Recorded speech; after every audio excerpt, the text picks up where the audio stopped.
panelists joining us here today. And starting off with Drew Green. Drew is an award-winning Chief Executive Officer, entrepreneur, and expert in starting and managing high-growth companies. A visionary leader, Drew has created one of the world's fastest-growing apparel brands. Between 2015 to 2023, he established over $100 million in strategic capital commitments for Indochino and has secured partnerships with hundreds of celebrities and professional athletes, along with MLB, NHL, NBA, NFL teams across North America. And previously nominated as Top 40 Under 40 as well as CEO of the Year, Drew has been recognized for his accomplishments throughout his career. Over the past 25 years, Drew has started or invested in over 50 private companies, venture funds, and real estate assets, and has founded and become chairman of over 15 Canadian companies, including 5 that are currently public. Drew is currently a board member at York University and awards yearly scholarships for York and UBC students. Please welcome Drew Green.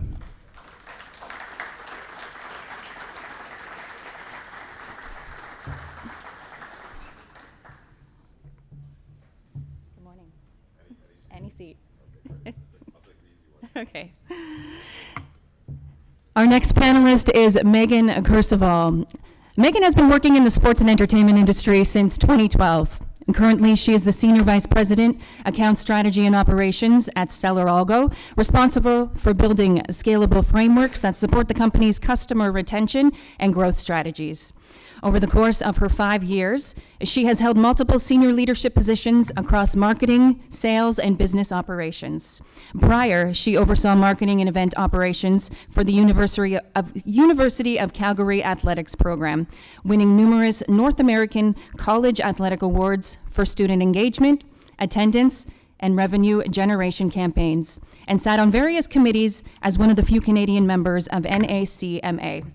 Megan started her career with the Canadian Football League at the Calgary Stampeders and League office. Please help me welcome Megan Kerseval.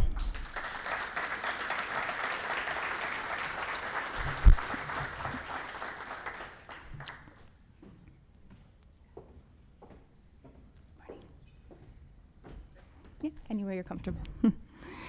Next, we have Kim Smith-Gauthier, a 3-time Olympian and former captain of Canada's senior women's national team. And Kim first suited up for Team Canada in 2001 and competed as a player for 2 decades. She now represents her country with pride as a coach for Canada's women's 3-on-3 national team. Originally from Mission, BC, which is just around the corner, Kim has a decorated high school career before taking her talents to the University of Utah, where she played Division I basketball. She graduated as Utah's all-time leading scorer, a record she still holds to this day, after winning Mountain West Conference Player of the Year all 4 years she played. Earlier this year, Kim was recognized as an inductee into the prestigious Pac-12 Hall of Honor for her collegiate achievements. Kim is a member of the Utah Athletics Hall of Fame and was the university's first female student athlete to have her jersey number retired. She was a first-round selection in the 2006 WNBA draft, going to the Sacramento Monarchs with the 13th pick overall. And Kim was Team Canada's leading scorer and helped the squad to the quarterfinals of the 2012 Summer Olympics in London, the team's best finish since 1980. She also played for Team Canada in the 2016 Rio Games and in Tokyo in 2012. Please help me welcome Kim Smith-Gauthier.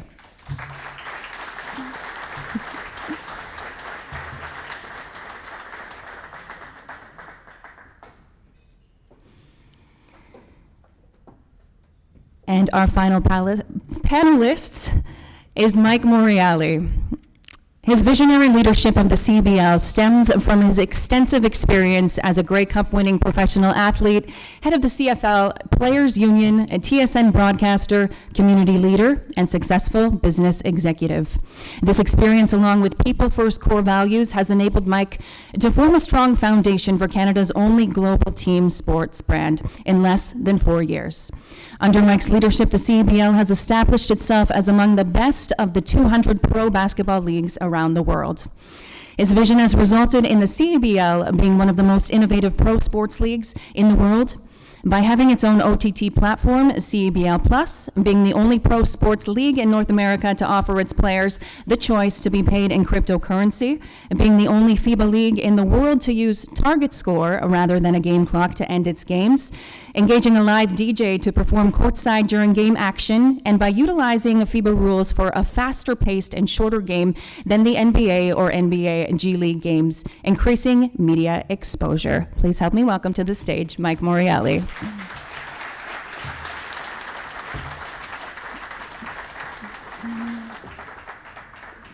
And to tip off the commissioners' breakfast and to learn more about the 5th CEBL season and plans for the future, please welcome our commissioner and CEO to the stand. Thank you, Kat, and good morning, everybody. It's great to be here today, and thank you for our panel. Quite the bios for all of them. I'm quite impressed, further impressed than I have been before. And welcome to all of you that have come to listen to kind of some of the behind the scenes, the business of sport, the business of basketball, the individual achievements of some of our guests, and the CEBL. It is a tremendous time to be involved in professional basketball in Canada. The trajectory of the game continues to rise. What is coming beneath us, I can tell you, is even bigger and better and will help us last well into the future. The people we have at the table now, the changes that have been made in the CEBL, moving from a single entity operation in 2019 to now having 6 owners amongst our 10 teams, and the 10 teams making us the largest domestic sports league in the country. We are really thrilled as to where we are, but we're certainly not done. We have always built this on what can we do better, how can we make greater impact in the communities we play in, what can we give back to the basketball community and the community at large, and we've been able to do that quite successfully. And now that we have independent owners in some of our markets, they can dive even deeper into what is really important to their personal communities and reap the benefits all around. The CEBL is now in its 5th season, about to conclude its 5th season. We've played 104 games this year. We have set records on the court with multiple 1,000-point players that have played with us now over several years. We have set multiple records off the court, whether that's attendance or digital viewership or broadcast, fans in the stands. We have been able to work incredibly hard because the foundation that was built for the CEBL was built on the most important aspects. Number one, community. Community is the most important part of running a professional sport, of any sport. Getting into the community and be able to listen to what's important to them and cater to them to provide opportunities to a far more diversified group of population that really enjoys the sport of basketball is something that we strive to do every single day. And then what we're able to do from a showcase perspective of bringing our best Canadians back and put them on a court at home with the name on the back of their jersey in their home country or sometimes in their home city is really taken off the next part of what we're trying to do, which is continue to grow the Canadian basketball brand, to continue to bring in international and U.S.-born players that amplify what we do and draw attention to what we do and complement the great players that are in our league, and then to develop the next group of players from the youth sports level all the way up. It has been successful because we've stuck to that vision. We've been able to enhance that vision and invest in that vision. I can sit here and tell you all the metrics and numbers and all that stuff, and those are great. They're all positive, which is a nice place to be for me to speak to, but we're always looking to what's next. And obviously what's next tonight is 2 incredible games on the court here in a spectacular facility for basketball. It will be exciting. We have a history of just tremendous championship weekends. The semifinal games, the final games have just been down to the wire, what you would expect when the level of competition raises. The players are excited. I know the coaches and GMs, some of which are here today, are very excited. We've been able to bring back national team members to be part of what we do and part of our coaching staff to help lead the next version of CEBL Star, Canadian American, and otherwise. I'm blessed for the opportunity to help lead the organization. I'm blessed that I have a great group of people to help me get to where we want to go. And I welcome you today, and I look forward to hearing some stories and sharing some stories on the business side as well. So thank you very much.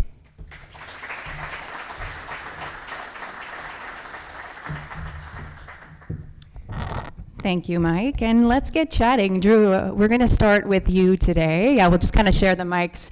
You know, everything begins as a spark of vision with an unpredictable path ahead. It's admirable to watch brands like yours expand to the level that it has. As a highly successful brand in Ticino, when was the moment you realized it was going to be a global star? Still waiting for that. No, you know what? I want to answer that great question, but first I just want to say thanks to the Vancouver Bandits.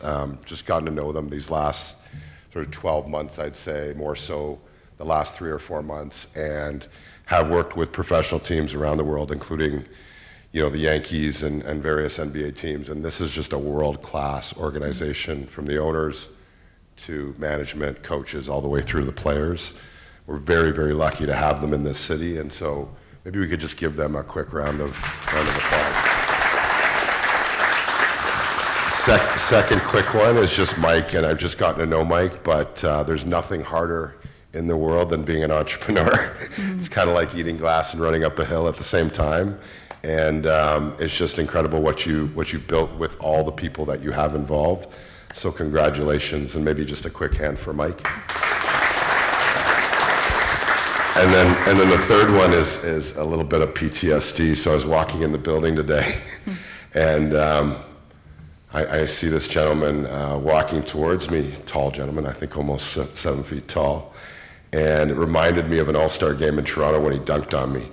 And so it was good to see Jamal Magloire again. And I think when I think of Canadian basketball, actually, and all the progress these last 30 years, Jamal's at the center of that. He's inspired so many kids and so many athletes to dream big and dream bigger. He went to Kentucky at a time when, we just didn't even dream of a D1 route. And so thank you for all you've done, and maybe give him a quick hand. And now I'll answer the question. So when did I realize we were going to be a global star? I really haven't thought of it in that context. It was, I think that every day we kind of wake up and we think about it being sort of that day one, right? And what do we need to do today to get, 1 or 2% better? What was most rewarding actually about this morning when I first, went up to Mike, and he gave me the sort of, hey, here's why I love your brand. And he said 3 things. And those exact 3 things were what we had put on a piece of paper 8, 9 years ago as we aspired to build the brand. Couple quick things. So, I always talk about, and I believe so much, that you have to dream big, and especially as Canadian companies. I spent most of my career in the US, in New York, Chicago, probably combined 13 years, but I really wanted to come back to Canada. I want to raise my kids Canadian. I wanted to invest in Canadian entrepreneurs, including myself, and I wanted to change the mindset a little bit, which was, let's think bigger and let's think global. And I think we've done that, and that's probably, what I'm most proud of. We set a goal, which seems like a ridiculous goal at the time if you knew the size of the business, but we said, hey, we want to get to 1 million suits a year. And my team was like, what's wrong with you? Are you okay? What are you doing?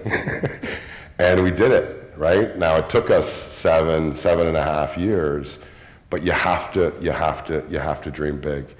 And then the last thing I just say is one of the reasons I wanted to come today is just I'm so grateful for my time as a player, because basketball gave me so many different things, but it really taught me the importance of having a plan.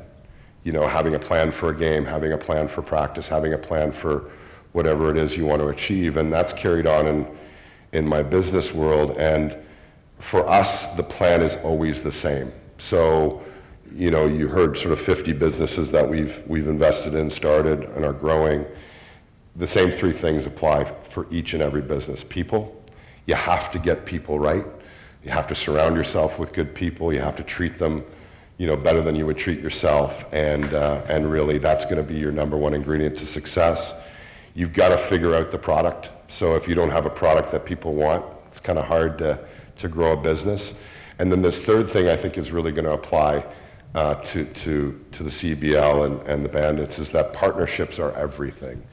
So we've scaled the business from a from zero to billions of dollars in value.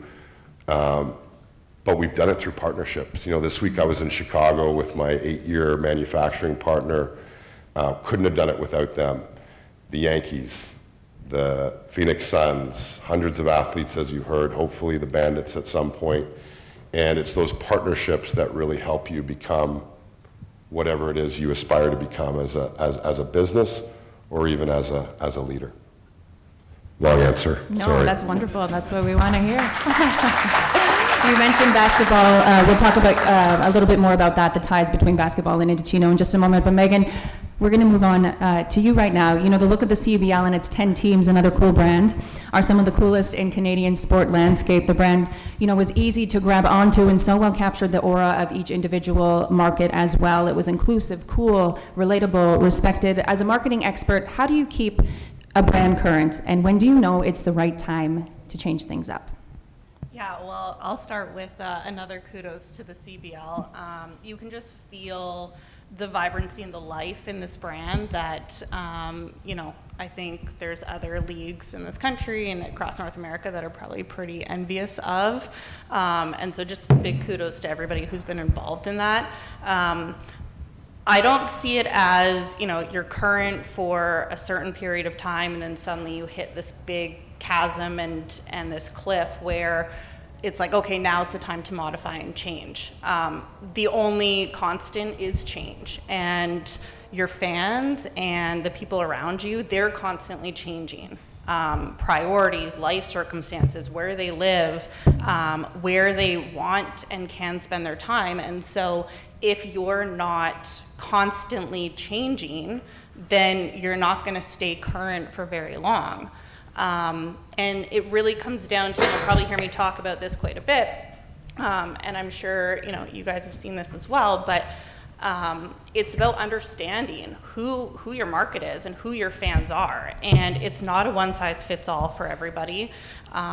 You're going to have subsets, and you want to be able to personalize and really connect with them on that one-to-one level, but also be able to do it at scale. Because as much as I'm sure everybody would love to email every single fan, within the CEBL, you can't do it on a one-to-one basis. And so how do you do that at scale? But how do you make sure that you've got the right tools in place, that you're able to recognize those patterns and those shifting behaviors so you can stay current with that? Thank you. And Kim, you have been at the forefront of basketball's rise in the country. Can you talk us through the evolution you have seen over the past 2 decades? Yeah. Sometimes I almost feel like everybody in this room would almost be more of an expert than I am, because I grew up down the street, but I left home at 18 and haven't really been here since. And that's kind of one of the struggles of being a Canadian basketball player. I should be sitting here as a 5-time Olympian and going to 5 World Cups, so I can tell that we're getting better. We weren't good enough to qualify earlier. But this is kind of a race that can never be won, essentially. Like, everybody else continues to adapt, get better, and we need to keep on going. I guess one of the first times in my career where I felt like we were kind of moving the needle and pushing women's basketball in Canada forward was in 2015. We were able to host the Pan Am Games and the Olympic qualifiers.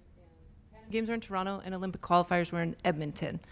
And we went double gold, and we got to play in front of sold-out crowds, national TV, and you saw little girls and boys in the stands coming up for autographs, and you felt like something was happening and there was a movement in basketball in this country. And I think a great example of that is one of my teammates, Kia Nurse, who had probably her best game in a Canadian basketball uniform in the finals of the Pan Am Games. And she was catapulted into this next level of marketability, something that had never been afforded to Canadian women's basketball players before and really hasn't been since. And that's one of the reasons why I'm so invested in what the CEBL does, because the fact is that to continue to push forward, we need Canadians to be playing in meaningful games on Canadian soil. And so we need to keep growing. We need to have this league, and we need to have a women's league in order to become the best. Because I think you see that we're slowly climbing, but we've got a lot of work to do still. You mentioned, memorable games being played on Canadian soil. Is there anything else that you wish was emphasized more, whether in conversation or within the media?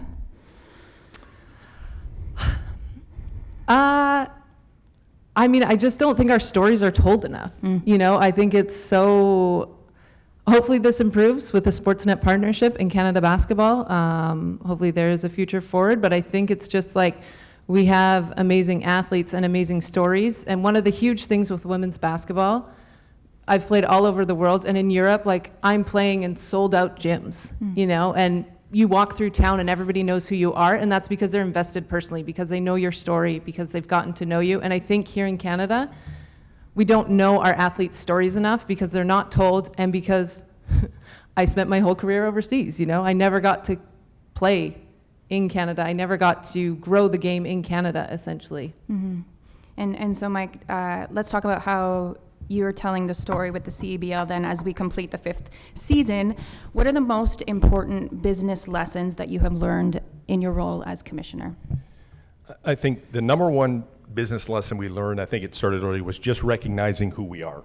I think if you identify who you are, then you know what you're not, and you don't try to be something you're not, and you can just concentrate on the fundamentals of what you believe will work based on where you see the gaps. And Kim's got a great point. There still are several large gaps in the Canadian basketball landscape. I'd like to think that CEBL has been a unifier of Canadian basketball in a large way. We need to extend that to the women's side, certainly. We need to continue to extend it to minor basketball and continue to build silos. And you know, what we did isn't revolutionary so much as it just is taking advantage of an opportunity. And not advantage maybe is the wrong word, but you know, recognizing an opportunity to help. You know, success and revenue and finance comes from doing the right things, and we're patient in our growth and how we've grown, but we've created storylines, and we created opportunities for our players to be heard and our coaches to be heard. And we have, you know, several coaches and GMs that played on the national team. Javon Shepard here, and Jordan Baker's here, and Jermaine Anderson, and Joel Anthony, another you know, NBA player, longtime NBA player. You know, we've been very blessed to have people within our own country to lean on. We didn't have to go import people to try and teach us how to do what we do. We knew there was a subset that wanted to watch basketball. We need more basketball. I believe we need continue to have more events and more basketball for 12 months a year, whether, you know, we assist in it or the Canada basketball assists in it. But we were moving in the right direction. We have some incredible things on the horizon with Canada basketball. The men's team that is, you know, currently in Germany playing exhibition games is arguably the best men's team we've ever had. There's an opportunity for them to, you know, do very well at the World Championships this year in Indonesia and Manila, which could lead them to Paris in 2024, which could really be the ultimate tipping point to just an incredible future for Canadian basketball. But we have to help them get there too. And I think back to your question, one of the most important business decisions we looked at was one of the first partnership we did was with Canada basketball. And believe me, you know, and if Mike Bartlett was sitting here, I'd say it right in front of him. We've had to pull Canada basketball along with us, but at some point they're going to pull us. And I think we've just recognized that partnerships, that one specifically, youth sports partnerships specifically, and getting the right people have been the ultimate reasons as to why we've been successful to date. So let's continue that with the partnerships then. Drew, back to you. When it comes, you know, to your realm and fashion, the basketball culture, of course, embodies the individual and greater expression through fashion. But beyond that, why do you think pro basketball has become one of the most desired properties for business to partner with? Yeah, I think because it's cool. You know, I think no, that's just a generic phrase. You know, just to give you a couple examples. So. As a brand that aspired to be much bigger than it was sort of 8-9 years ago and throughout as we've grown, you know, really important to us to what I call partner up, right? So, you know, partner with people, organizations that inspire you, that you think will inspire your customers. and that resonate with whatever your core values are as an organization. And, athletes are special, right? And not just basketball, I mean all athletes, but, basketball athletes are special. They work so hard. They have a dream, they have a goal, they're working towards that goal. That's inspiring. And, one of the things that we wanted to set out and do was to inspire a generation of men to create their own one-of-a-kind style, because everything we create is one of a kind. And so we just saw a perfect fit with athletes in general. Basketball in our world is pretty special because it is a bit of a fashion show. We had 13 NBA draft. In this year's NBA draft, we had 13 drafted players wearing the chino, including Scoot, who's just a wonderful young man. But it's a big deal for them, right? Like him and his sister, they took probably called me way too many times, but they took a long time to create their one-of-a-kind look, and that represented that special, special day for them. And then I would also say just the reach, right? Anytime you're a business owner or you're trying to grow a brand, being able to reach the customers that you want to reach is super important. And frankly, especially right now, it's expensive, right? It's really expensive.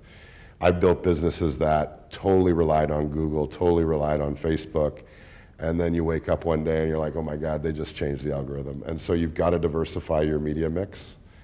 And I think, sponsorship and specifically, working with athletes and working with teams and working with management teams and coaches is a great way to go. The last thing I would say is just the approach is important. So that word partnership, it's a great word and a lot of people say it, but if you're really going to do it, you've got to get into it, right? And so you've got to be involved, and you've got to figure out, you pick a team. Like when we partnered with the Yankees in 2016, we didn't do so well our first year, right? It really, my board was all over me. Like, what are we spending this money on? Why are we doing this? And so you grow and you change and you stay loyal and you figure it out, and then it becomes great. And so you've got to, as partners, as we would say in Toronto or Scarborough, you got to have each other's back and really, make sure you see it through. Do you think the basketball culture is that trendsetter when it comes to what you speak of? I do. When it comes to what? Just that partnership element. Yeah, I think it's a really special league, the NBA specifically, just because we've worked with them so much, and they take time and, they get us involved, they get my team involved, they check in, to see, okay, here's some new ideas, here's some, different things we could do. Again, I kind of said this, but I'll say it again. The reason we're so attracted to basketball is because basketball players really believe in fashion, right? That walk into the stadium, that walk out of the stadium, that draft day, that signing, that charity event, they want to look their best. And, maybe not all athletes or all leagues share that same sort of approach. You spoke of reach and specifically social media, so Megan, we'll continue that with you. The world has been engulfed and engaged in the world of social media for some time now. It's quick, it's quirky, it has changed the game. Aside from social media, how can you connect to sports fans and potential fans who have never seen your product? Yeah. So social media is great. It's not going away, but as we heard, you can wake up one day and Facebook changes their algorithm, or Instagram does, or TikTok, or whatever. So you can't rely solely on that digital connection to your fans. And we need to remember that, again, every fan is different. You have different subsets of fans that want to engage with your brand in a different way. So not everybody wants to, check the highlights on TikTok or on Instagram stories. Some of them, your OTT platforms, getting out into the community, you really have to focus on understanding what your fan base looks like. What does your market look like? Where are you over or under indexing on people coming to your games? And having the tools that allow you to track and understand and see those patterns, so that you can deliver the right content to the right people at the right time. We used to talk about, the golden rule, which is, treat others the way you want to be treated, but we're seeing, it's all about the platinum rule now, which is treat others or communicate with others the way they want to be communicated with. So it's extra important now to understand where your fans are, how they want to interact and engage with you on various channels, in person, in the community, and then go and personalize that content and personalize those interactions so that they feel even more connected to your brand. And then let's talk about the evolution with the game then. Kim, with you, the CEBL made global headlines by being the first pro league in the world to use target score to end its game. You've also been part of a new style of play, 3-on-3, which has been a huge global innovation for the sport. How have you seen 3-on-3 impact the business and growth of basketball? Yeah, well, first off, target score is so much fun. I love that way to end a game. Would have been really cool to play in that. But 3x3 is like a huge wave in Europe and Asia. They have embraced it as this new way, like a gateway to introduce all of these new people to basketball. Like, it's meant to be played outside, so like you can forget fluorescent lights and stuffy gyms and like picture yourself on beaches and in the middle of city centers, in European castles. And it's free. They get all kinds of sponsors and they use it as like this giant festival for the city. The games are only 10 minutes long, so it can hold almost anybody's attention. The best team doesn't always win, like one shot is worth double another one. I mean, we've played on courts that are a little bit slanted because the statue of Joan of Arc looked way better than, like the statue of this building. But it's kind of like the allure of this whole sport is that it's meant to bring you kind of like back to your childhood roots of just like playing threes out on a court. And so it has been huge introducing all of these new people to the game over in Europe. And I've just like been fascinating to go to these events and see the growth of it. Like, I mean, I've brought my daughter and my husband to a few of them, and it's like they've got bouncy castles for kids, they've got beer gardens set up around it. And it's really exciting to see what we could do with this in Canada. I mean, it's like a no-brainer as far as development goes. Every fives coach breaks everything down in threes. You can't hide as a player in this kind of event. And just, the future for growth in this country on this threes side is, sky is the limit. Like, I can't wait. And I really hope that we push this envelope forward. Our women's team is incredibly good. And I think if all goes well, they'll be standing on the podium in Paris, and I think that would be monumental for giving it exposure because I think as Canadians, we just don't know like what we're missing out on. I mean, if I was a player like right now, I would be like, go play some threes. It's a lot of fun. Mm-hmm.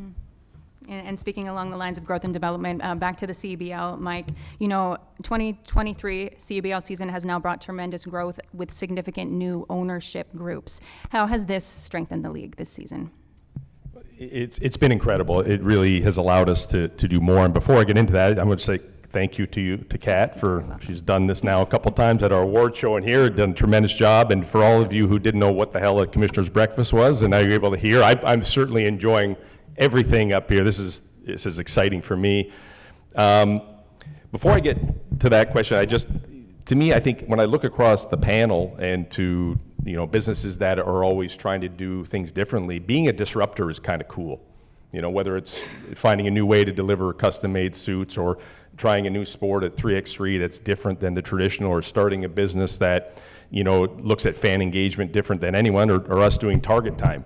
I mean, it's okay to be a disruptor. It's okay to be a little bit fearless because that's how you continue to move things forward. But with the group that we now have, and there's several of our owners in attendance here today, they have invested not only in their teams, they've invested in the sport and in the league, and they are doing it for the right reasons. The reasons they got involved, and they can certainly speak for themselves, but in our conversations was always about the community first. That was number one. And that could be specific to the basketball community, it could be the community at large, it could be trying to reach out to different pockets that have been underserved in sport or entertainment for decades and decades. So that level of local involvement only makes the league better, because it gets more people engaged in their local teams and stronger local teams that roll up into the league, and the league brands are very important in how we look at it holistically, not just domestically, but internationally, because basketball is a global game. But having owners that are willing to take what Richard Petko, and he's here somewhere, who is our very initial founder of the CEBL and invested as a single entity, and to take Richard's vision and to help us get to where we are is incredible. We will be going out to the audience for questions shortly too, so just keep that in mind. Drew, Indochino is Canadian at heart, but a globally recognized apparel brand. The CEBL has quickly gained international basketball respect. So what business advice would you give the CEBL as it gains momentum around the world, wanting to keep its Canadian DNA? I wish I read that question before I came. It's such a good one. So, look, I sort of said this earlier, and I do think it's really, really important. I think, Canada's, to me, the best country in the world. I've lived all over the world, the US, Asia, Australia, and other places, and I just really love our country. I think it's super special. And what we are as a people and what we produce as a people is equally as special. And I think what we need to do more of is to think globally. Most, in my industry, which let's not take it as fashion, but more as retail, retailers really struggle with expanding outside of the US, right? So they've built a great brand in Canada. They try to go to the US, and it's $100 million later, and they're coming back. And so really, in my industry, you have to do it though, right? We're 35, 37 million people, and if you want to be a global brand, you have to take on the US. Canada Goose is a great example. After almost 40 years in business, really expanding globally, aggressively. Aritzia here in Vancouver, Chip with Lulu and the team now at Lulu and all they're doing internationally. And for us, 82% of our revenue, we're a proud Canadian company. I've got over 1,000 Canadian employees, 4,000 globally, but 82% of our revenue is in the US now. 3% international and 15% Canadian. And you kind of have to take that step. You have to dream big, and you have to have that plan. I also think, and we've kind of been so simpatico in the conversation before the panel and just listening to you, that gets back to partnerships, right? So going it alone is never a great idea, right? And so to give you examples, Nordstrom is a great partner of ours and creates incredible profitability in our business. Now we have 33 stores with them. Mm-hmm. We could open those stores ourselves, but we partnered with them, and it just became really good for them, really good for the customer, and really good for us, which is win three, and which we try to frame everything within. So I don't know, does that answer the question? Yeah, I also want to say one really, I thought I was being invited here because I was a basketball dad, not a business guy, but no. I just want to say actually one thing. This is another reason I admire, what the CEBL and the Vancouver Bandits are doing, and you hit it, really, really well, which is we have to have our athletes in Canada stay home. We have to create an environment where, kids of all ages can achieve at the highest levels, but really stay home to develop. I've got 2 boys that are leaving tomorrow to California to go to prep school. And it's not really what we want to do. We came back to Canada, but we want that coaching and we want that competition for them. And so they've got to make that journey. That's okay, because things are getting better and things are changing, and it's the CEBL and a lot of the people here and elsewhere that are making it happen. But we've got to create an environment through partnerships and leagues and great people where we can really keep people home, because I think it's important, right? Mm-hmm. So. Well, change, evolution, a big part of the conversation, and one of the latest taps on the shoulder is AI. We can't not talk about it, Megan. How can sport organizations without massive marketing budgets utilize AI to really strengthen their brands? Yeah, so AI is kind of the buzzword of the year. I think there's two big things that have kind of led to AI being able to be so prominent in business, but also in the sports industry. And the first one is that AI has gone from this super nerdy, only, your engineers who are writing SQL queries and things like that, and using all their tools, they're the only ones that can capitalize and really understand what kind of AI is telling them. And we're seeing this huge acceleration in AI just being part of kind of our everyday. Facebook is the perfect example of that, of recommending friends. Or when you're looking at advertising on Facebook, Instagram, other Google platforms, is they're giving you recommendations based off of previous experiences and previous engagements and actions that people have taken. And so making that more mainstream and making that available in a kind of a quote unquote no code way, so an everyday marketer, business person can understand and actually use it. It's kind of point and click. That's one big evolution that's kind of led to this. The second one is sports is at the forefront of so many things, but one thing that maybe they lag behind a little bit on is some of those business operations where, we've seen other industries for a very long time, marketing, has been more than just brand and awareness building. It's been a performance and a revenue driver.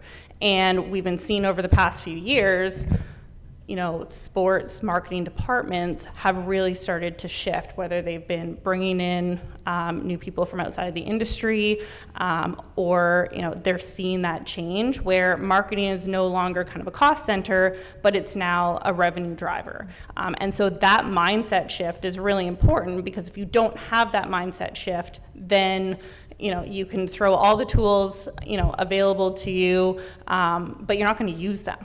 And so those two things have really led to marketers being much more curious about, how do I reach the right person with the right message, and how do I measure the revenue that's being generated, and what are they purchasing from that. And so obviously I'm a big proponent of purpose-built customer data platforms that are really kind of taking this industry by storm, and have been for the past 5 years, because it brings everything together. It brings that single customer view. Who are all of your fans? How are you growing them over time? It's putting those insights on a daily basis right at the fingertips of the people who need them the most, which is the marketers. So do you have a campaign that's maybe lagging behind? Or do you have these new insights about this subset of fans that you didn't even really know you had, but they're really engaging with a certain campaign or a certain message? And going back to how do you find more lookalikes, is you have to be curious, you have to test some of these theories. Then you have to have the tools, like a customer data platform, to learn what's working, kind of what's not, and then pivot and modify and kind of start that whole wheel over again. And as you learn more and more and more about who those fans are, you're getting those recommendations of, who's a great person to maybe buy a season ticket package, who's somebody that you really should be pushing to come to another game. You'll start to use your institutional knowledge to say, hey, I know that this is a really engaged group right now in my fan base. I'm gonna go find more people like that. And so it really is about being curious and always trying to evolve and look for kind of what's that next thing that I can learn from my fans. You got to wake up every day being hungry to say, okay, what else can I learn from them? And then taking those tools that are available now and really putting them to use. So what do I know about my fans today that I can use tomorrow to engage with them even more on more of that personalized basis?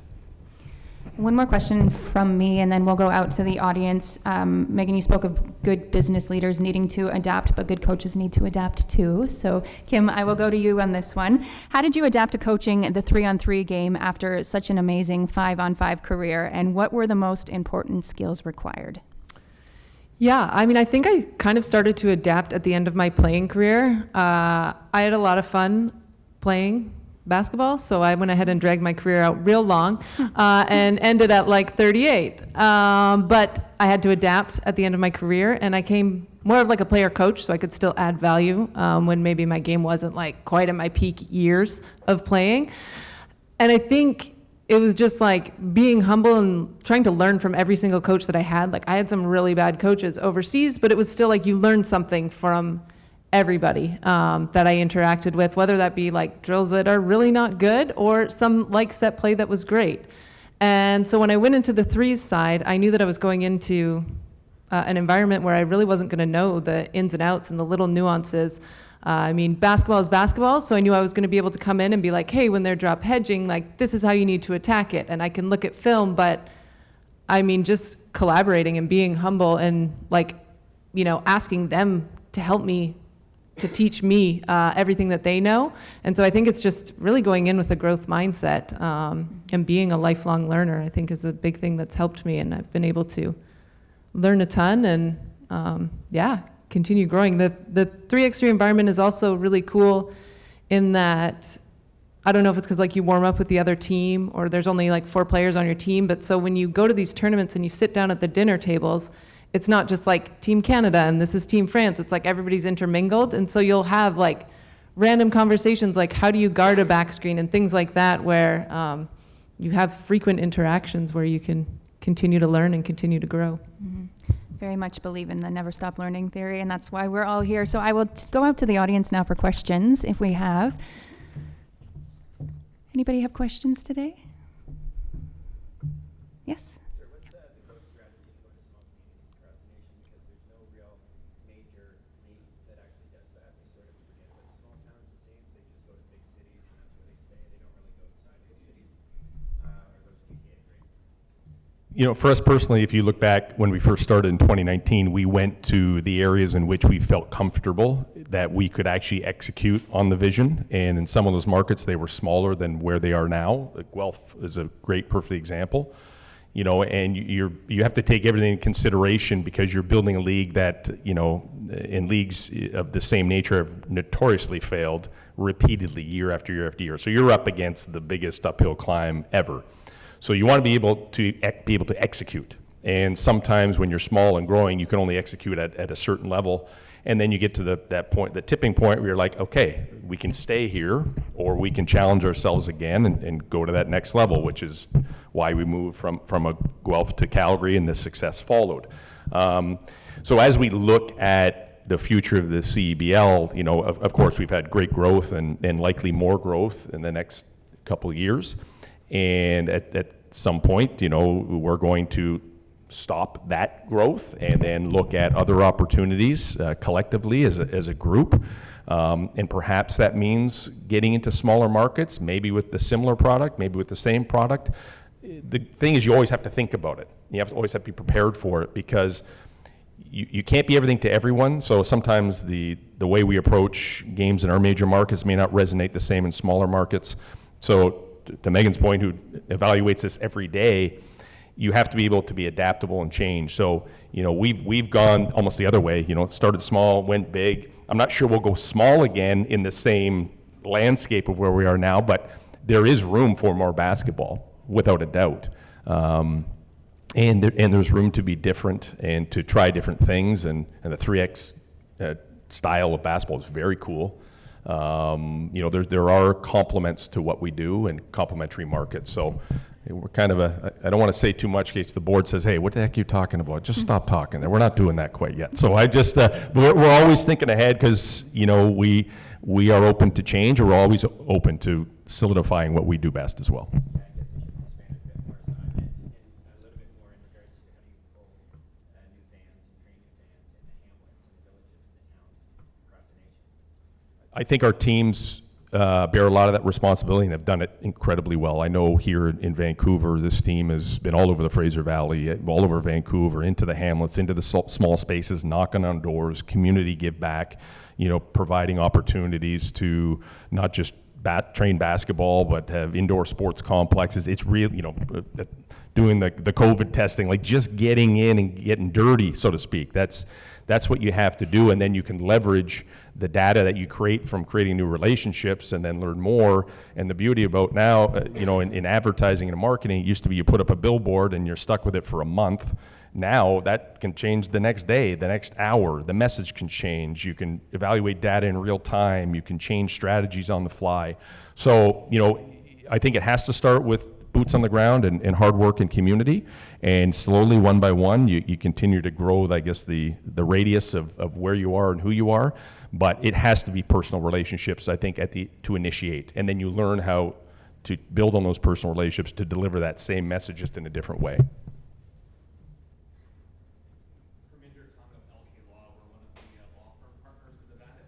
Thank you.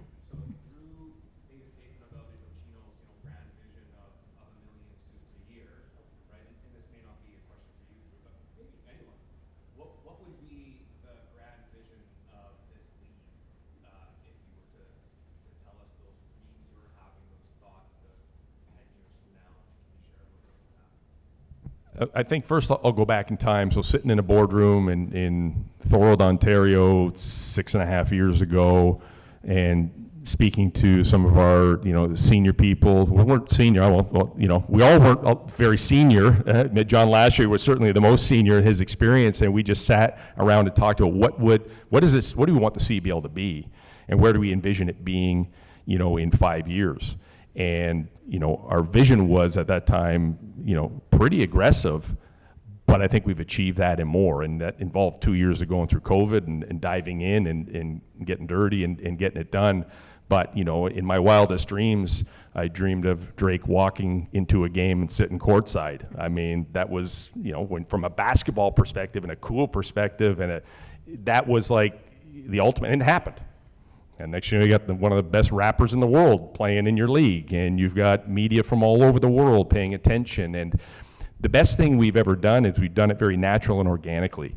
It's really been built off of okay, we're not going to force this down your throat. These are relationships we have. Continue to build the relationships. Continue to get better at what you do. So when we look at, I guess, where we are now, we're very comfortable where we are now. And last year was, well, I guess this year, was a realignment of the CEBL to help us get into the future in the way I think we want to get into it, to a divisional model in major markets across the country. And we learned a lot.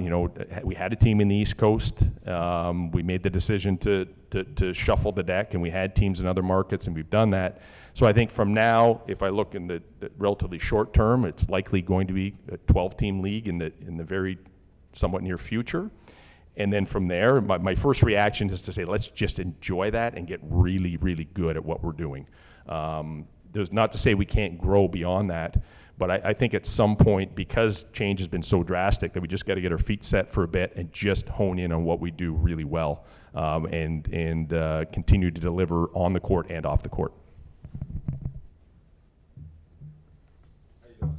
Marcus Clifton. I'm with Next Level Sports and Entertainment, broadcast department in the U.S. And we talked about this a little bit.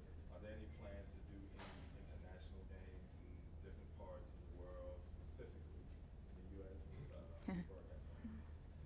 We briefly talked about this. I think that's the beauty of basketball being a global game, and the beauty of us being able to attract high-level U.S. talent and high-level international talent, and with that, the eyeballs of the universities they played at and the media that's followed them, and you can see the uptick based on bringing in a player and where they played and how far they went in the Final Four or what they were able to achieve.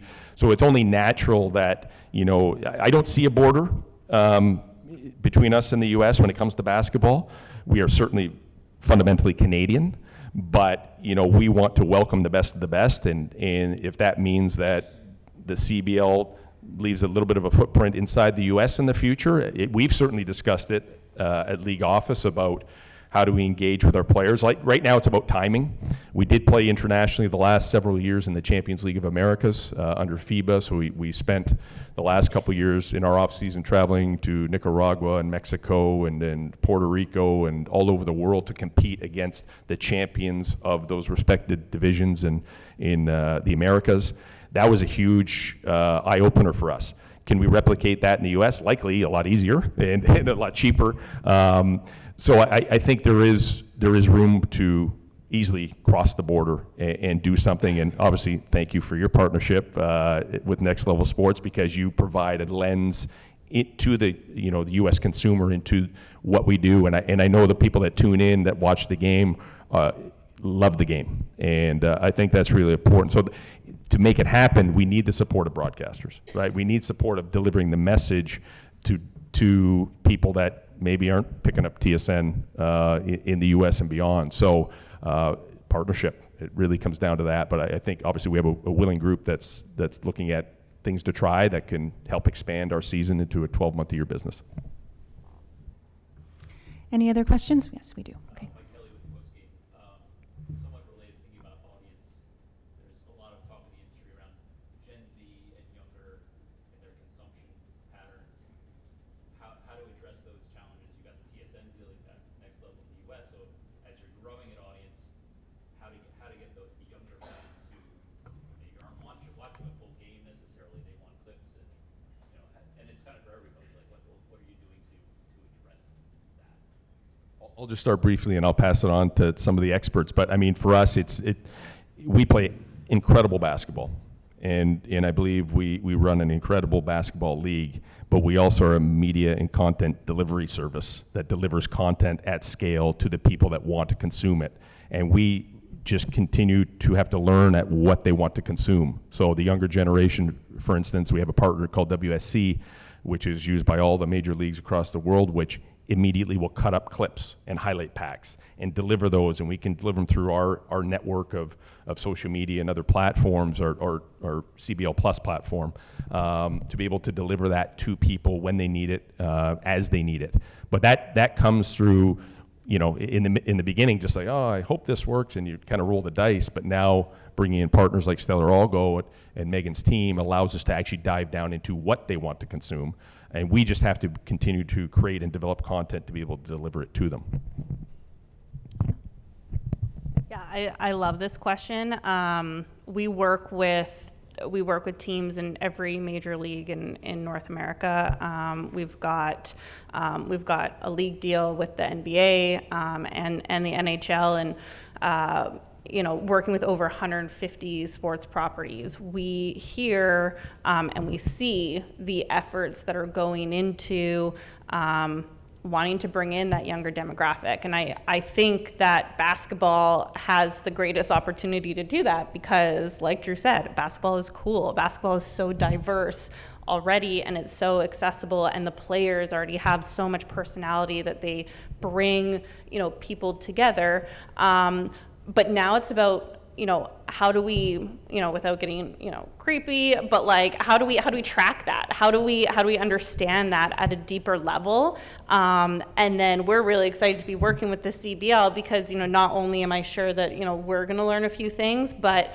we've got that experience and we've got that information and best practice sharing that we've seen work in various other markets, big and small, and we have teams that are doing a really good job at that, and the more that we can share within our industry of the things that are working, and having people know about that so they can take what's maybe working at a minor league baseball game in Sacramento, and they can say, great, we're going to tweak it a little bit because we have this institutional knowledge about our fans in Calgary with the surge, and we're going to test it. And the only way that you can get better is if you test, you learn quickly, and then you also pivot just as quickly until you start to figure out what's going to be working. And so it is a lot about kind of information sharing and best practice sharing, but that's one of the things that we're super excited to be working with the CBL on. Incredible. Well, we have a big day ahead. So as we conclude this event, I'd like to thank you all for attending. Thank our panelists for their inspiration and wisdom.